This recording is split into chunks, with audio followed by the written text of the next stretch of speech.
Hey y'all, it's Kate. Welcome back to the Book Stamp. Today we're going to be doing a haul of all of the books that I have gotten since quarantine started in March. So these are all of the books that I've gotten in quarantine, and Tennessee was specifically in quarantine basically for the month of April, but we've been trying to stay at home as much as possible since mid-March to still today. I think I went to a town over to go shopping yesterday, and that was the first time I've really done that.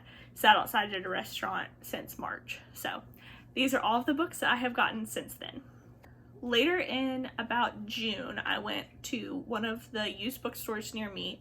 I sold a bunch of my old books and got a bunch of new ones, and those are really the first big purchase of books I'd done since quarantine started, since I'd sort of been reading back through a lot of the books I had on my shelf that I hadn't read yet.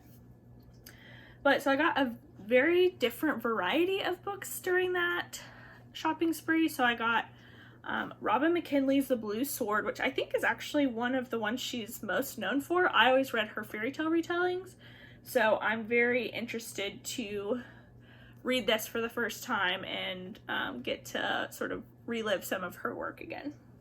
I also got The Immortal Life of Henrietta Lacks. I actually never read this in high school when I feel like everyone else who went to my high school did, but I actually found this that has the older version of a copy, not the orange one that I think most people are familiar with, but I really loved this version of the cover, and it's a story I've been wanting to read for a very long time, so I picked this up as well. I also got a collection of Henrik Ibsen. I got a collection of Henrik Ibsen's plays. In this is A Doll's House, which I read my senior year of high school and was one of the favorite pieces of literature that I read that year, so I'm really looking forward to reading some of his additional work, and I've really been in a plays mood, which you'll see through this haul, so I picked this up. I also got Lorraine Hansberry's A Raisin in the Sun. Again, been in a play mood, and I really wanted to read this because I have never read it. So, continuing on with our play theme, I got A Streetcar Named Desire, Cat on a Hat Tin Roof, and The Glass Menagerie, all by Tennessee Williams. I have read and watched and listened to so many different versions of A Streetcar Named Desire. It's one of my favorite works, and I needed to own my own copy. And then I also got the other two to sort of round out my Tennessee Williams collection. The two other plays I got are Cyrano de Bergerac,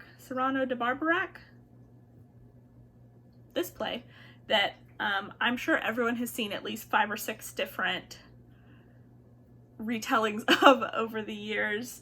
There are so many recreations of this, I wanted to read the original. And then I also got the play Our Town by Thornton Wilder, which at the time I just kind of picked it up because it was 10 cents and I wanted to read more plays, but then when I got home and my partner saw this book, this is the book that he had to read in high school and goes through the play of, and it is one of his absolute least favorite things he's ever read, and I think subconsciously I bought that, and I now want to read it just so either I can commiserate or make fun of him about it. So, and the last book I got on that trip was The Vanishing Half by Brit Bennett. This book is definitely probably going to make my top 10 books of this year. I got this pretty much right when it came out, when it was really, really difficult to find, and I found it at my used bookstore. It's the Book of the Month edition, so I think they just get Book of the Months for pretty cheap because I only paid, I think, $13 for this one. List price is a lot more than that. So this was sort of the great find of that trip. Then about that same time, I went to one of my local bookstores in Chattanooga and picked up a couple fantasy books that I had been meaning to read, one of which is The Poppy War by R.F. Kuang, which is definitely a booktube darling, although I didn't know that at the time. I had just seen it on a bunch of listicles and was really intrigued by the premise and wanted to read it, and I'm definitely glad I did. It's so good.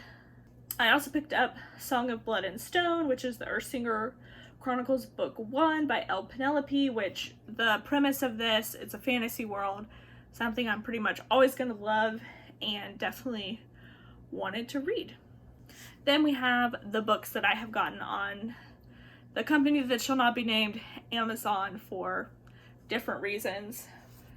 One is The Fire This Time by Jesmyn Ward. This was for my anti-racist book club that started right after the Black Lives Matter movement really came back into the public discourse in a major way back in June. And this was very difficult to find, so I ended up getting it on Amazon. But this is a collection of short stories that we read for my book club. For the same book club, I got The Warmth of Other Suns by Isabel Wilkerson. I talked about this a lot in my August wrap-up, how much I really enjoyed it and learned from it. And then I also got A Beautifully Foolish Endeavor by Hank Green, I think Hank now qualifies as one of my favorite authors, and really, really love this book. It is, along with The Warmth of Other Suns, talked about a lot in my August wrap-up, which I will leave a little card link to. So wrapping up a little bit of the quarantine book haul, Unfinished Business, Women, Men, Work, and Family.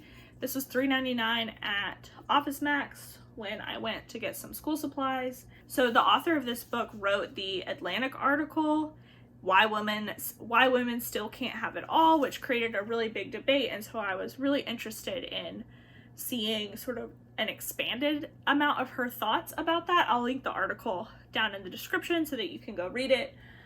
So I'm very interested to see sort of a fleshing out of her ideas and things like that. This is Rules for Radicals, a pragmatic primer for realistic radicals. So a friend sent me this after she was trying to get rid of some books off of her bookshelf. I'm definitely looking forward to reading this, as a lot of the ideas from this book have influenced a lot of progressive movements in the last 50 years. So, because it was published in 1971. Then we have Fangs by Sarah Anderson, which is actually sort of a comic. It's like a comic book. It's got these nice like black pages. It's very beautiful. My partner actually got this when it was released because he's a big fan of Sarah Anderson and thought that this was very much my vibe. So I'm looking forward to reading this pretty soon one day when I probably like in the bath doing a self-care night.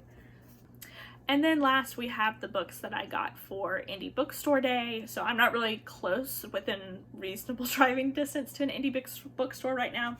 So I ordered 2 books online from my favorite indie bookstore, which is Union Avenue Books in Knoxville, Tennessee.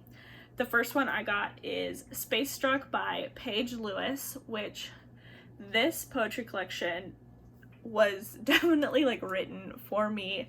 I really appreciated it so much. A lot of the themes of loneliness and anxiety and some religious themes, and it was so well written. Paige Lewis wrote an incredible book, and I'm really excited to read all of her poetry moving forward. And then I also got Binti, which is an Afrofuturism science fiction novel. This is actually the complete trilogy, so it has all 3 of the like short story novellas. Like as you can see, it's pretty small for like 3 complete stories.